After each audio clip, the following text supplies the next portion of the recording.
میں نے یہ نہیں کہا. پہلی بات تو ثناء اللہ صاحب ہو گئے, سوال کا جواب لے لیں.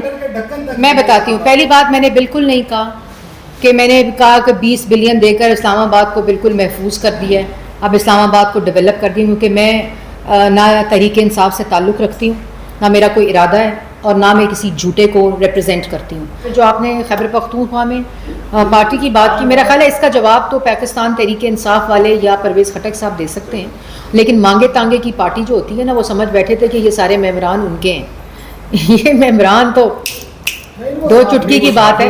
اور جو صحافیوں کی, نہیں آپ نے پہلے اس پارٹی کی بات کی, میں نے اس کا جواب دیا.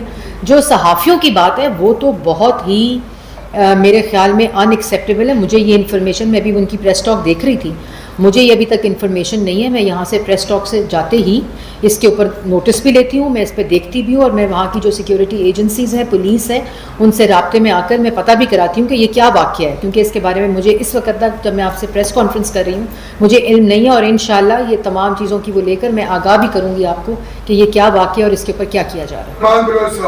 میڈم آپ نے مفت آٹا کی بات کی, آپ کا ذکر شاید خاکان عباسی نے پنجاب میں اس کے حوالے سے کرپشن کے الزامات ہیں, کیا کوئی تحقیقات ہوئی؟ پہلی بات, جو شاہد خاقان عباسی صاحب ہیں وہ خود ہی اپنا بیان دے چکے ہیں, اور انہوں نے یہ کہا تھا کہ میں نے آٹے کی تقسیم نہیں بلکہ جو سسٹم کے اندر کرپشن ہے میں نے اس کی نشاندہی کی تھی. اور اس کے بعد پرائم منسٹر نے ایک کمیٹی بنا دی ان کے بیان کے بعد کہ اگر کسی قسم کی, دیکھیں ملک کی تاریخ کے اندر کبھی بھی اتنے کم عرصے میں کہ رمضان کے اندر 70 بلین کا آٹا پورے ملک میں تقسیم ہونا, اس کی مثال نہیں ملتی, جس کے اندر ایڈمنسٹریٹو لوپ ہولز ہو سکتے ہیں, لیکن کرپشن کے اوپر پرائم منسٹر نے فوری طور پر کمیٹی بنا دی جس میں پروونسز کے بھی لوگ تھے, ایجنسیز کے بھی لوگ تھے, سیکیورٹی ایجنسیز کے, پولیس کے بھی تھے, اور جو فوڈ اینڈ سیکیورٹی ہے اس کے بھی تھے. ابھی تک کسی قسم کا کوئی شواہد نہیں ملا. کمیٹی ابھی تک اپنا کام کر رہی ہے. کرپشن کی اگر آپ بات کریں تو آپ کو یاد ہوگا ٹرانسپیرنسی انٹرنیشنل کی جو 2019 سے 22 تک کی رپورٹ تھی, اس کا حال آپ کو یاد ہوگا کہ کرپشن انڈیکس میں کتنے درجے پاکستان میں اضافہ ہوا تھا. جو احتساب اور چوری اور کرپشن کا نعرہ دوسروں کو لگا کر الزامات لگاتے تھے, ان کے اپنے حالات اس رپورٹ میں موجود ہیں.